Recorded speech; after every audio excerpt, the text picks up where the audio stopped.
Bonjour à toutes et à tous, bienvenue sur Free Matin, votre émission matinale d'information, d'analyse et de divertissement sur ESA Télévision. La crise au Foscori.Bénin émergent FCBE, des doutes sur la présence de partis politiques de l'opposition aux prochaines élections communales et locales, les grandes décisions issues du Conseil des ministres d'hier mercredi 12 février de l'an 2020 et les sensibilisations de la haute autorité de l'audiovisuel et de la communication HAC au profit des professionnels des médias dans le cadre de la couverture des activités électorales sont entre autres les sujets qui animent la presse nationale ce matin. Nous y reviendrons dans un instant à travers la présentation de quelques-unes de quotidiens parus ce jour sur l'ensemble du territoire national. Juste après la une des journaux, à suivre le bulletin matinal d'information de ce jour sur Free Matin pour prendre le pouls de l'actualité d'ici et d'ailleurs avec Karl Kitomé. Nous essayerons d'analyser les enjeux politiques du retrait momentané de l'ancien président Thomas Boniaï de la scène politique. La page des sports sur Free Matin sera comme à l'accoutumée une présentation de Larios Adiagbenom. Chers amis internautes, les prévisions astrologiques de ce jeudi 13 février de l'an 2020 vous seront présentées par Florence Bossa. Anifat Boukari en fin d'émission dans la rubrique Trucs et astuces nous dira comment utiliser de la camomille contre la courbature et nous livrera le remède contre l'incontinence urinaire. Bienvenue à tous, bonjour. Tout de suite, la une des journaux. Bonjour à nouveau chers amis internautes, nous démarrons par le quotidien béninois d'information générale et d'analyse l'informateur qui titre en manchette ce matin projet de loi portant définition et répression de l'usure en République du Bénin, les populations bientôt sauvées des pièges des usuriers. Patrice Talon toujours à l'affût du bonheur de son peuple fait observer l'informateur ce matin en manchette. Toujours à la une de l'informateur de ce matin, cette fois-ci en deuxième titre à la une, l'ex-école de formation des agronomes de Djougou, près de 10 millions de frais de scolarité détournés. L'identité des faussaires vous est publiée à la page 3 de la parution de ce matin de l'informateur. Nous restons à la une de l'informateur de ce matin qui fait observer qu'au sujet de l'éducation nationale, l'opposition se taquine. Plus de précisions dans les colonnes de la parution de ce matin de l'informateur. À découvrir dans les colonnes de la parution de ce matin du quotidien béninois d'information générale et d'analyse d'informateurs, le journal École des étudiants en journalisme à l'école supérieure d'administration, d'économie, de journalisme et des métiers de l'audiovisuel, Fraternité en manchette ce matin a titré « Constitution de 6000 dossiers pour les prochaines communales, l'obstacle qui met à nu les clubs électoraux, grande différence entre vouloir et pouvoir prendre part aux prochaines élections ». Une analyse vous est publiée dans les colonnes de la parution de ce matin du quotidien Fraternité. Regain d'insécurité dans le Septentrion. Les malfrats frappent Aniki et Candy, un mort et 4 millions emportés. Des détails dans les colonnes de la parution de ce matin de Fraternité. L'événement précis en manchette ce matin, selon Théophile Yarou du bureau exécutif du parti politique Foscori.Bénin émergent, il n'y aura aucun congrès FCBE avant les communales de 2020, précise-t-il. Nous restons à la une de l'événement précis de ce matin. Décision de non-participation aux communales et municipales de 2020 que craignent candidat Zanaï et le parti politique Restaurer l'Espoir, s'interroge le confrère ce matin à la une. L'accroche en manchette ce matin, arrimage PND et stratégie sectorielle, programme national de développement, l'approche pertinente du gouvernement Talon vous est publiée à la page 3 de la parution de ce matin du Canard. L'économiste promotion des langues nationales au Nigeria, Lagos adopte le Yoruba dans l'administration dès cette année. Nous passons à présent au quotidien 5 minutes qui affiche en manchette l'ancien président Thomas Boniaï, le ministre Candide Armand Maria Zanaï, le président du patronat Sébastien Germain Javon et s'interroge de savoir si l'opposition sera présente aux prochaines communales de 2020. À découvrir dans les colonnes de sa parution de ce matin, précisément à la page 3, son analyse à cet effet. L'événement du jour en manchette ce matin, volet assurance maladie du projet Arche, assurance pour le renforcement du capital humain, une avancée notable dans la mise en œuvre des précisions dans les colonnes de la parution de ce matin du quotidien. Toujours à la une de l'événement du jour de ce matin, gestion financière à l'ex-ENSTA de Djougou, environ 10 millions de frais de scolarité détournés. Des précisions dans la colonne de l'apparition de ce matin de l'événement du jour. La cloche en manchette ce matin avec Boniaï, Sébastien Germain Javot et candidat Zanaï, incapacité de l'USL, des FCB, de RE à se présenter au communal, le piège de l'opposition mise à nu, titre le confrère. Nous passons à présent à Monde 7 Info, méchanceté gratuite à Aleglita, Saint-Forose à Gbangbe, victime d'une attaque à domicile. Des précisions dans les colonnes de la parution de ce matin du quotidien. Jack Pata, la lumière est mal à titre en manchette ce matin, absence de l'USL, des FCBE et de RE aux prochaines communales. Malgré les facilités du gouvernement, l'opposition n'a jamais voulu d'élection sous talon, fait observer le confrère de Jack Pata ce matin en manchette. Le Béninois libéré en manchette ce matin, validation du guide méthodologique d'élaboration des politiques stratégiques en Conseil des ministres, coup des franches pour Ablaye Biotchani, fait savoir le confrère de Le Béninois libéré. Toujours à la une de Le Béninois libéré de ce matin, point de la mise en œuvre de l'assurance maladie du projet Arche, le point des bénéficiaires, vous avez publié dans l'école de la parution de ce matin de Le Béninois libéré. Le matinal en manchette ce matin, communal et municipal du 17 mai prochain, la haute autorité de l'audiovisuel et de la communication HAC, pédagogues et gendarmes du processus électoral, les médias sont sensibilisés et placés devant leurs responsabilités dans la couverture des activités électorales. Nous restons à la une de Le Matinal de ce matin, renforcement de la prévention du coronavirus, les mesures du gouvernement sont publié à la page 11 de la parution de ce matin de Le Matinal. Le challenge à présent, participation des partis politiques au communal de mai prochain, l'opposition vivement absente malgré les facilités du gouvernement. Où se trouve leur idéal, s'interroge le challenge ce matin en manchette. Nous passons à présent au quotidien Matin Libre avec le logo des Coris en manchette, titre Bénin, vie des partis politiques. Force Cori pour un Bénin émergent, la crise reste entière. Des précisions à la page 2 de la parution de ce matin du quotidien. Bénin, escroquerie en bande organisée. Tout sur le procès KGB Kikisabe Bena Godonou dans l'école de la parution de ce matin de Matin Libre, précisément à la page 9 de sa parution du jour. Toujours à la une de Matin Libre de ce matin, Bénin boycott des prochaines communales, Azanaï entre échappatoire et bonne foi. Titre Matin Libre ce matin en deuxième titre à la une. Nous passons à présent à Le Télégramme, verdict de la Cour de répression des infractions économiques et du terrorisme dans l'affaire Bernard Godonou Kikisabe. 5 ans de prison et 5 milliards 500 millions d'intérêts civils pour KGB et ses 12 complices, munitions, pistolets et gilets pare-balles confisqués chez KGB. Nous passons à présent au quotidien Le Routier, écureuil U23 contre Audio FC 2-1. Les écureuils quittent Cotonou. Des précisions sur ce titre à la page 2 de la parution de ce matin du quotidien. Nous passons à présent au quotidien de Service public La Nation. Le Bénin, mieux armé contre une éventuelle menace. C'est une déclaration de Zenab Konkobo Kouanda, spécialiste de santé à la Banque mondiale sur le coronavirus. Nous restons à la une de La Nation de ce matin.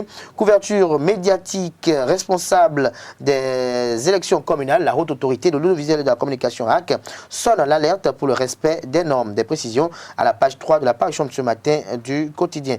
Nous passons à présent au quotidien L'Indépendant pour mettre un terme à la une des journaux de ce matin. Bilan à mi-parcours du projet Arche, plus de 200 000 personnes impactées, des résultats satisfaisants. Chers amis internautes, ce sera tout pour la une des journaux de ce jour. Les quotidiens sont disponibles dans les kiosques au prix de 300 francs CFA. Ils sont également disponibles en ligne.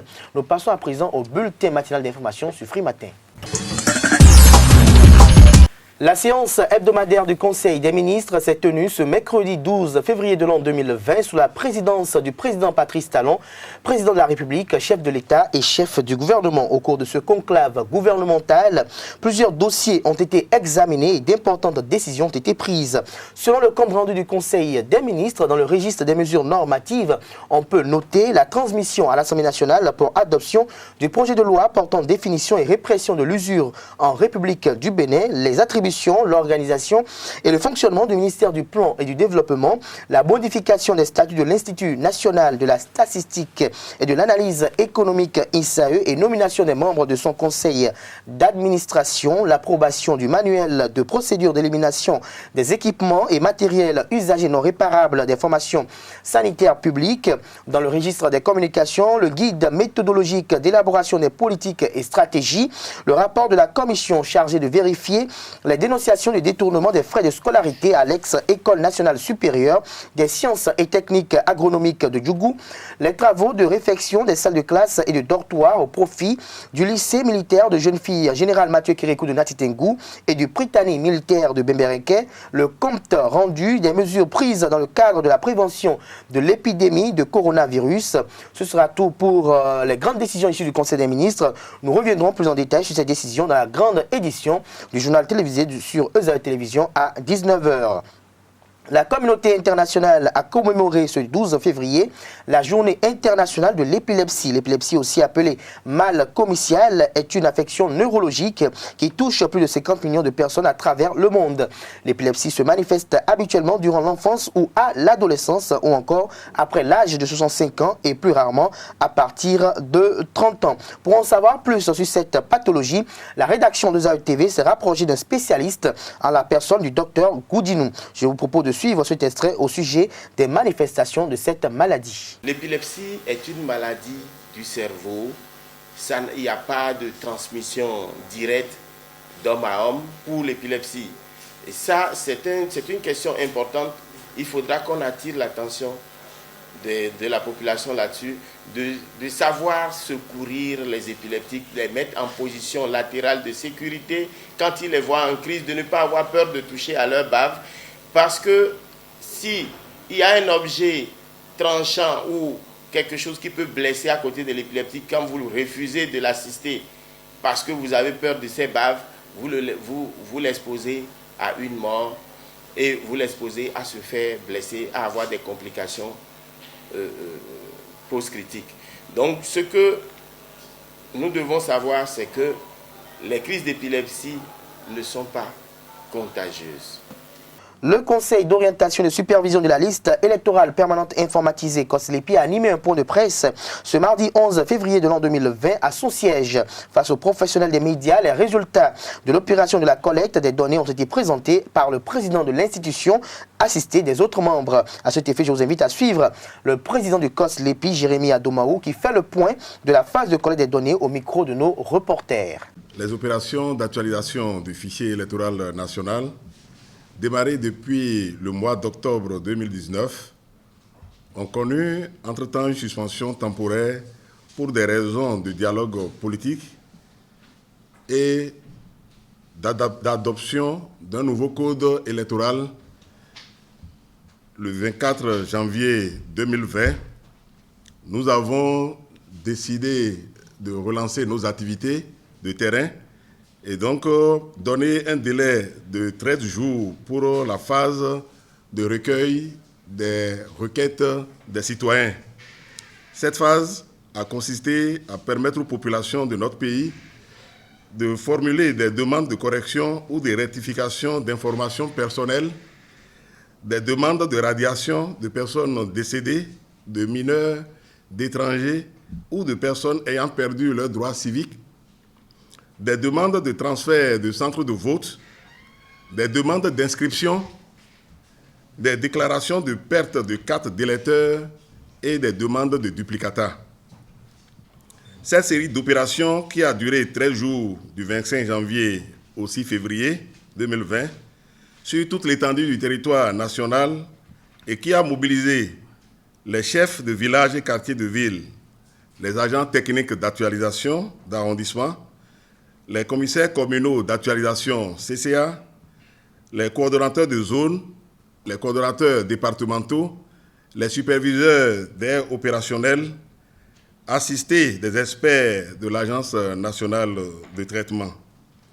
Au terme de cette série d'opérations, nous pouvons retenir globalement que environ 14 000 de citoyens ont demandé des modifications au niveau de leurs données à caractère personnel.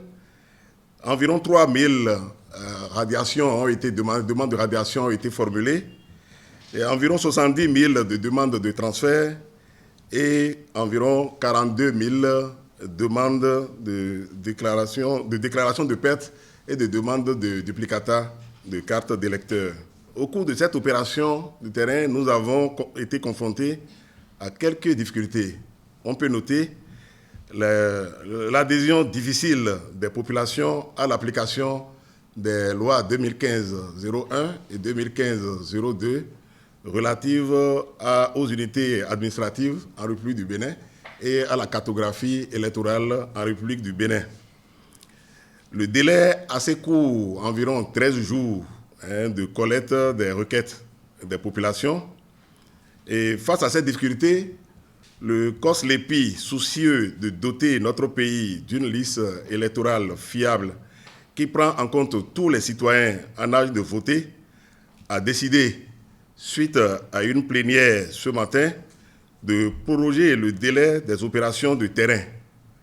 Ainsi, la collecte des requêtes va se poursuivre jusqu'au 23 février 2020 dans les centres de vote pour permettre aux citoyens retardataires de formuler encore leurs réclamations. Étant donné que le corps électoral est convoqué pour le 17 mai 2020, le COSLEPI, pour satisfaire aux exigences de la loi 2019-43 du 13 novembre 2019 portant code électoral en République du Bénin, doit rendre la liste électorale à la Sénat le 17 mars 2020 au plus tard, soit 60 jours avant le scrutin. C'est donc le lieu d'inviter tous les citoyens concernés à se mobiliser pour participer activement à ce dernier ratissage. Le procureur de la République près le tribunal de première instance de Cotonou, Mario Metonou, a présenté mardi dernier les deux présumés responsables de la disparition de Gracia Prunel, une petite fille de 7 ans disparue le 23 janvier dernier à Cotonou. Le procureur a expliqué les conditions de disparition, de l'enlèvement de la victime, j'y arrive, les suites de l'enquête et la peine requise à l'encontre des responsables de ce crime horrible. Je vous invite à suivre le procureur de la République près le tribunal de première instance de Cotonou, Mario Metonou, au micro de nos reporters. Dans la soirée du lundi 3 février 2020, le commissariat spécial de Dantokwa a été saisi de la disparition de la petite Gracia Prunel. Très vite, les investigations ont conduit sur la piste d'un employé de la boutique de vente de liqueurs devant laquelle la mère de Gracia Prunel tient son commerce de vente d'oranges au quartier Misebo, lieu dit à Beaumégard. Pour brouiller les pistes, cet individu s'est rendu lui-même au commissariat de Dantokwa dès le lendemain, 4 février 2020, pour déposer formellement plainte contre la mère de la fillette, motif pris de ce que cette dernière l'accuserait à tort de la disparition de son enfant.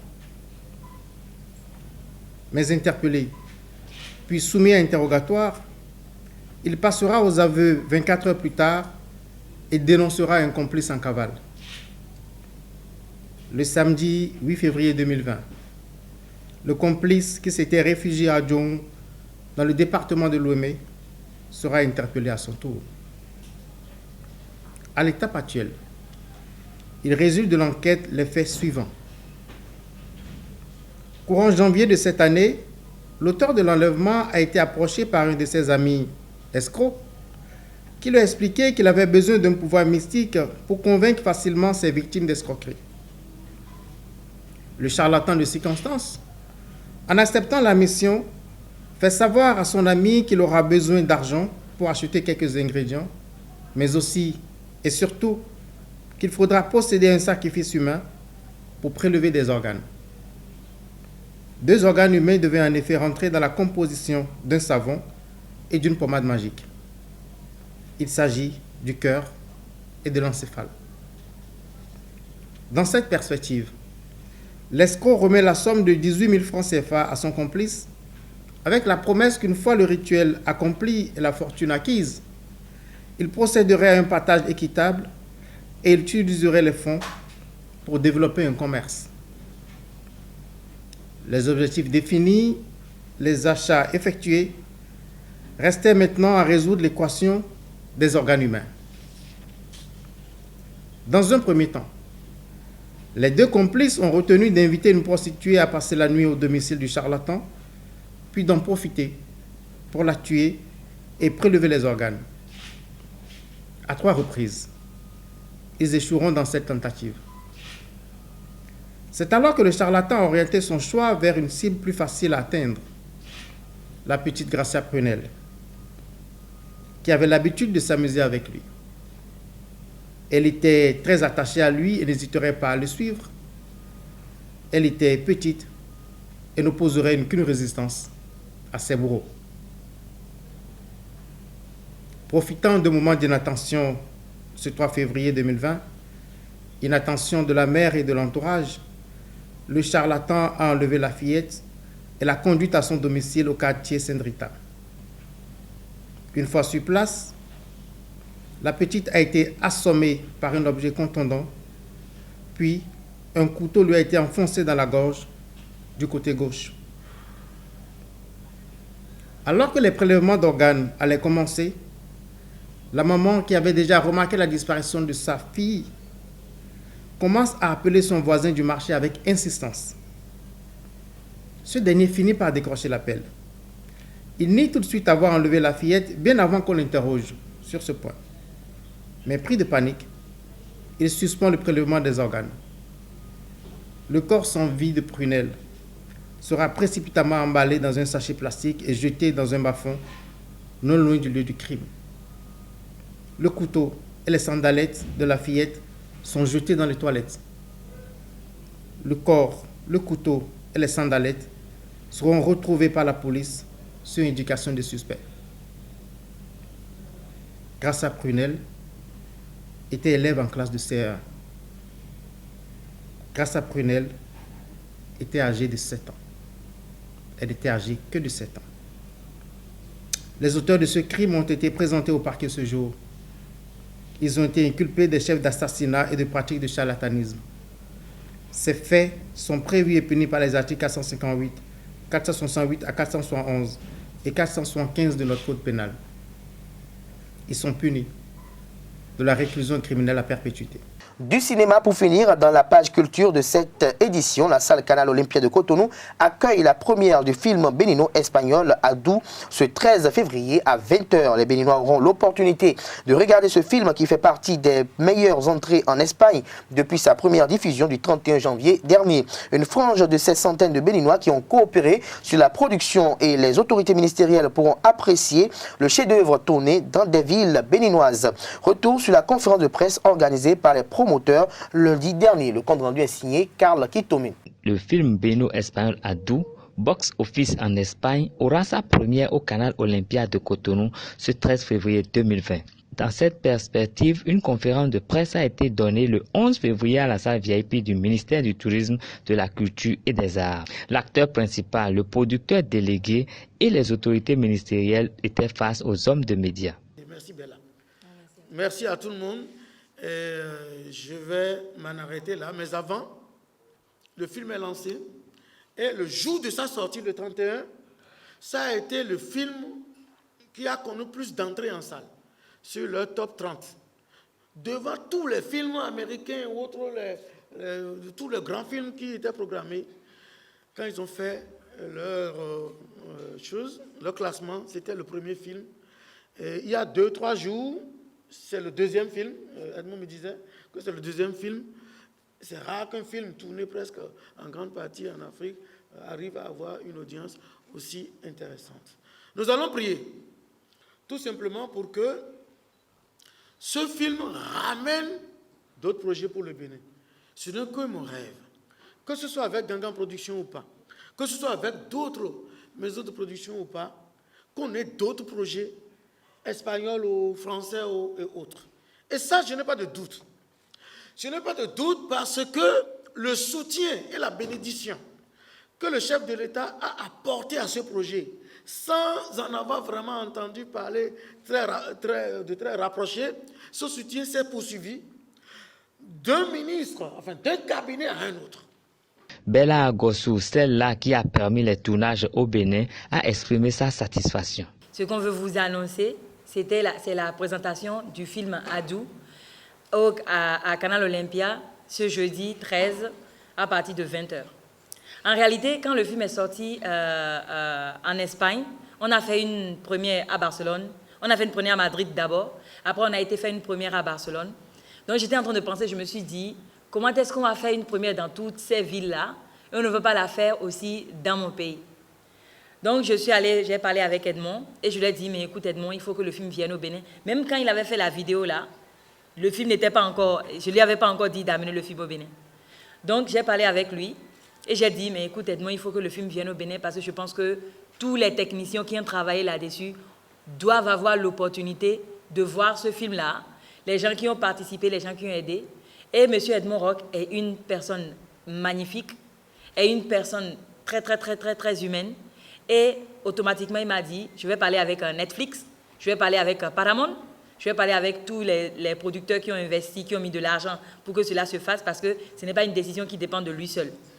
Donc, chaque soir, j'appelle Edmond, je dis qu'est-ce qu'il en est. Donc, quand il a accepté qu'il devait le faire, parce qu'ils ont dit il faut que ça se fasse le plus tôt possible, parce que la semaine prochaine, c'est déjà le Festival de Berlin.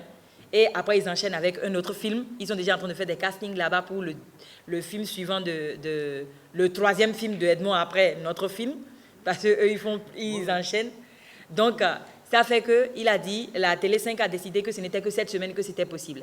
Donc, c'est pour ça que ça a été comme ça, très rapidement. Sinon, l'idéal aurait été qu'on ait beaucoup de temps pour tout préparer, mais je pense aussi que les choses comme ça, faites comme ça peut aussi faire très plaisir. Adou n'est pas encore distribué au Bénin, mais les acteurs béninois de cette grande œuvre cinématographique le verront en salle en attendant de nouveaux tournages. Ce sera tout pour le bulletin matinal d'information sur Free Matin. Merci pour l'attention et retrouvez à 19h pour la grande édition Anifat Boukari.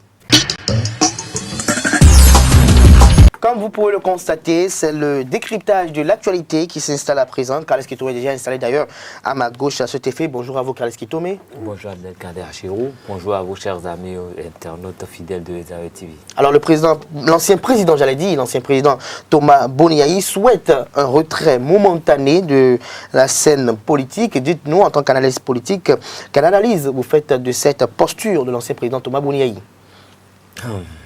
Le président Thomas Boniaï qui décide de se retirer un peu de la scène politique, je crois que ce n'est pas une mauvaise chose.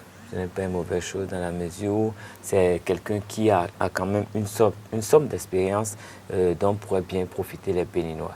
Mais en étant acteur politique vraiment en activité, il serait difficile qu'il apporte au Bénin toute son expérience, tout le bien qu'il a en lui, tout ce qui est positif en lui. Et nous pouvons remarquer ce que la presse en dit tout de suite. Il y a en fait une parution qui parle de vrai faux départ de Boniaï du FCBE, ce qui laisse supposer que beaucoup de gens ont du mal à croire à un vrai retrait, sinon un retrait temporaire. Et un autre qui titre, conscient de son échec, Boniaï laisse une maison lézardée. Ce qui veut dire quoi? Est-ce que certains pensent forcément que c'est parce qu'il y a trop de divisions que la situation lui échapperait un peu, qu'il se mettrait en retrait pour analyser un peu mieux. Et c'est ce que nous pouvons déduire d'un éditorialiste qui s'interroge à savoir si Yahi Boni serait dépassé par les événements. Vous voyez, tout ça, c'est des interprétations. La voie est ouverte à toutes sortes d'interprétations aujourd'hui, parce que nous avons vu le président Thomas Boni Yahi, à la veille de la fin de son deuxième mandat, avait été monté au créneau et ne voulait pas qu'un certain candidat soit élu. Il avait fait vraiment battu campagne pour un autre, et il a diabolisé le second. Il nous a même fait peur avec des déclarations. Et au finish, c'est celui-là qui est passé. Nous avons remarqué que il avait même dit qu'il rendrait le pays ingouvernable. Il y a eu tellement de menaces. Les déclarations et autres. Il y a eu tellement de choses qui nous ont fait peur. Et après, ce mandat a commencé. Nous ne l'avons pas senti, mais quand il s'est agi de certaines réformes, des voix se sont levées. Il n'a pas pris la parole directement, mais c'est quand la charte des partis politiques et le code électoral ont été votés qu'il était monté au créneau. Et nous avons remarqué qu'il avait, il avait fait tout ce qui était en son pouvoir pour que les FCBE soient des législatives de cette année de mars. Et malheureusement, ça n'a pas pris. Ça n'a pas pris. Nous avons vu tout ce qui s'en est suivi, les menaces de destitution du président en place et les événements des 1er et 2 mai. Et donc, après, nous avons sa maladie et son évacuation, le fait qu'il soit resté à résidence pendant un très long moment. Forcément, les services de renseignement ont dû avoir des informations. Forcément, il a eu fait des déclarations à gauche ou à droite qui ont inquiété. Et donc, tout cela dénote d'un certain engagement qui était un peu excessif, à mon avis, parce que étant ancien président, je crois qu'il devient comme une bibliothèque pour tous les Béninois. Tout le monde doit pouvoir s'abreuver à cette source-là, pouvoir comprendre mieux le fonctionnement de l'État, savoir quelles dispositions prendre pour que notre pays puisse avancer. Et quand ce n'est pas le cas et qu'il se met dans une posture de défendre une position, ça veut dire qu'il divise déjà les Béninois qui pensent pour tout un bien de lui. Les Béninois ont aimé, et vous voyez quand il sort, comment il y a un engouement autour de lui. Et donc cet engouement, il peut l'exploiter et le rendre disponible pour tout le monde, mais vouloir le mettre seulement au service des FCBE poser un petit problème. Et donc, je crois qu'il a pu faire le point, toutes ces sorties, il revient pas, des annonces et des annonces et tout le temps. C'était quand même un peu inquiétant pour son statut. Et au finish, il est rentré de façon plutôt discrète. Il est là et puis on a vu tout ce qu'il a pu faire pour réunir le FCBE. Et je ne sais pas ce qui s'est passé. D'avoir reçu des informations qui font croire qu'il aurait souhaité être le secrétaire national, qu'il aurait voulu reprendre les rênes du parti. Et cela, beaucoup s'y opposeraient. Nous avons vu ces oppositions à Paul Hunkwe et les siens. Et après, on a vu ces positions n'ont pas été très stables. Et aujourd'hui, il paraîtrait qu'il aurait convoqué une réunion. Certains membres du parti auraient pensé qu'il n'est plus en pouvoir de convoquer une réunion. C'est une somme de choses quand même qui ne sont pas de nature à le laisser quand même en paix avec ce parti. En tant que président d'honneur, je crois qu'il est une autorité morale qui doit être consultée pour des grandes questions. Et quand on le ramène au statut de simple membre ou de simple responsable de ce parti, ce n'est pas bien. Et donc je crois que c'est sage de sa part de faire ce pas en arrière pour influencer autrement la politique béninoise. C'est vrai que je ne suis pas lui et je n'ai pas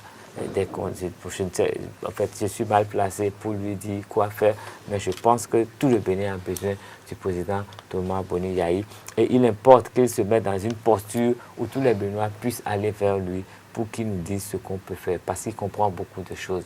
Peut-être il a géré à sa façon, aujourd'hui ce n'est plus lui, mais forcément il comprend des choses dont on aura besoin pour que le Bénin avance. Et donc je pense que c'est bien d'avoir pris cette décision, maintenant qu'il reste ouvert à tous les Béninois et que ces sorties ne créent plus des problèmes. Quand il sort, qu'il s'arrange pour qu'il n'y ait pas de perturbation de la circulation, qu'il n'y ait pas des attroupements, qu'on évite un certain nombre de trucs, qu'il sorte. Il est rentré de façon très discrète et on souhaiterait qu'il soit très discret mais efficace et au service de la nation. Merci, avocat Kitome. Une dernière question. Dites-nous, est-ce que le parti politique FCB pourra survivre sans Boni Yayi? J'avais déjà dit sur ce plateau que le parti UBF, après le président Mathieu Kérékou, avait fini par disparaître. Nous avons vu la renaissance du Bénin qui aujourd'hui bat de l'aile, qui est réduit à sa plus simple expression alors que c'était un parti qui avait plus de députés et bon, qui avait quand même fait la majorité, qui a attiré tout le monde. Nous voyons les FCBE qui ont été très forts pendant que le président Thomas Boni Yayi était là.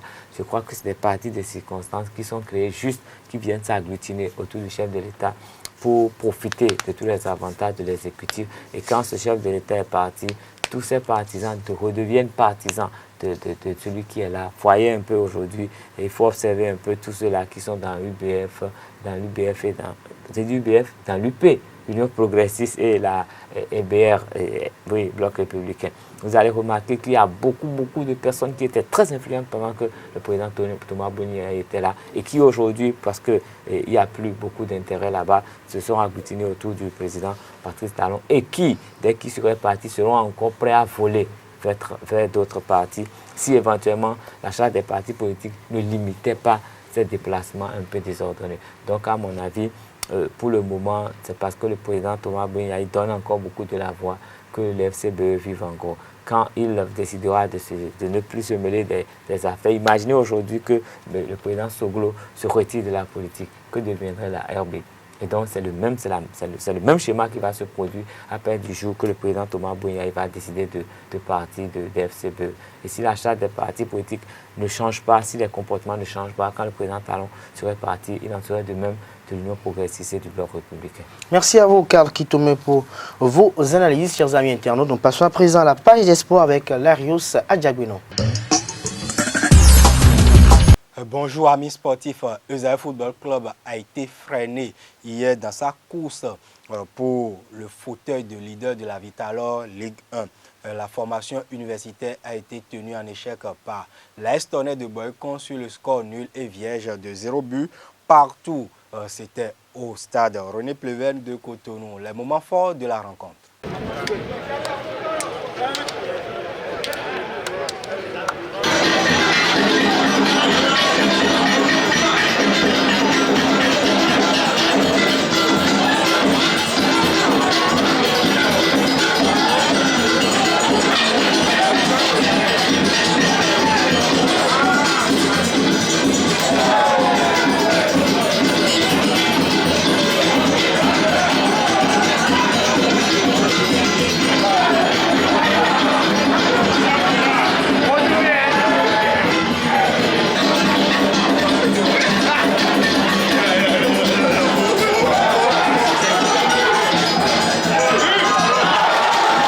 Retrouvons le coach Richard Biom qui analyse cette rencontre.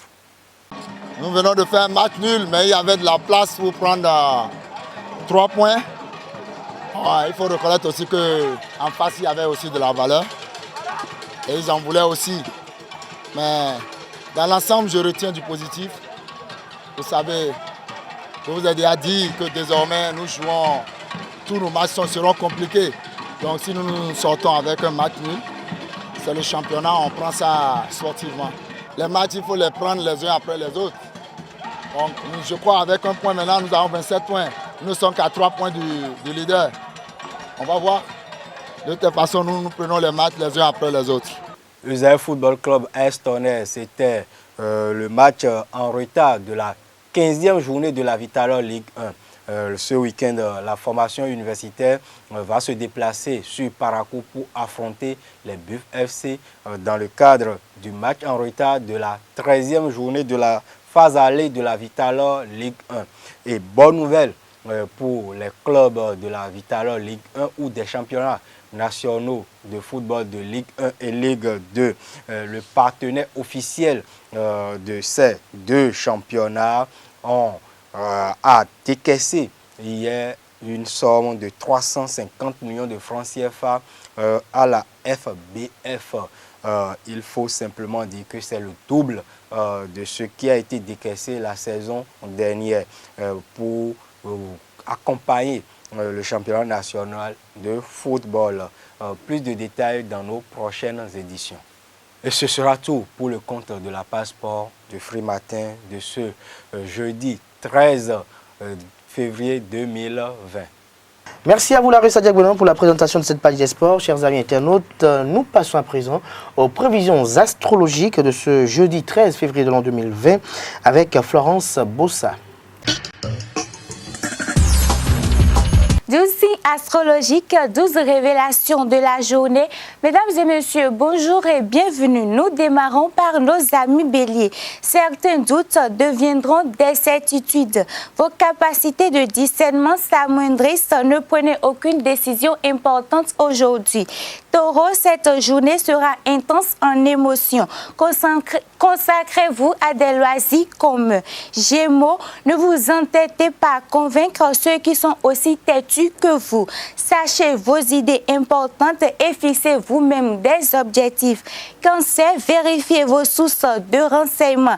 Vous éviterez surtout de perdre votre temps sur peu de choses.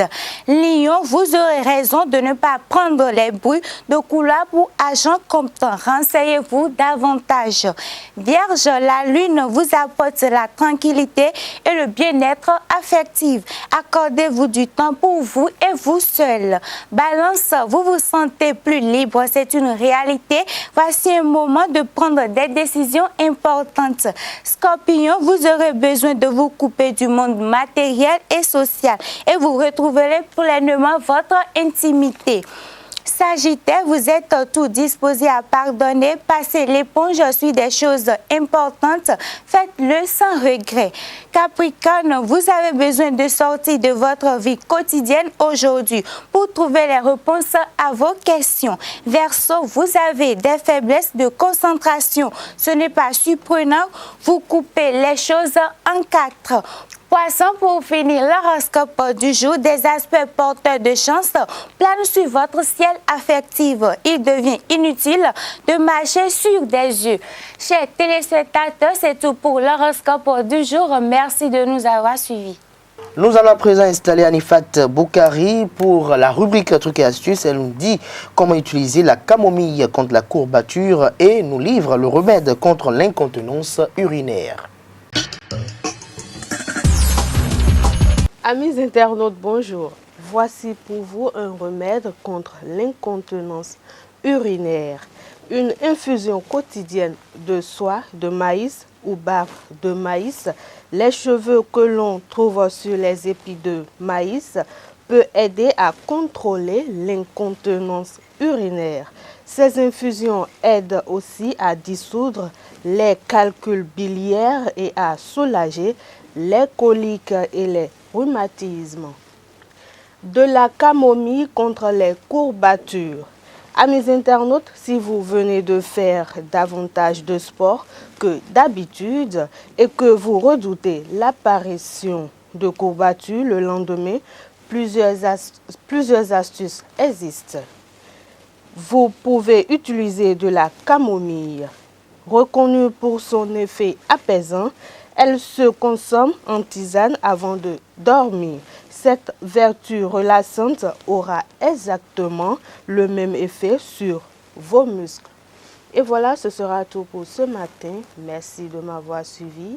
À demain pour d'autres trucs et astuces. Chers amis internautes, ainsi se referme Free Matin de ce jour. Merci pour l'attention et à demain pour le dernier numéro de la semaine.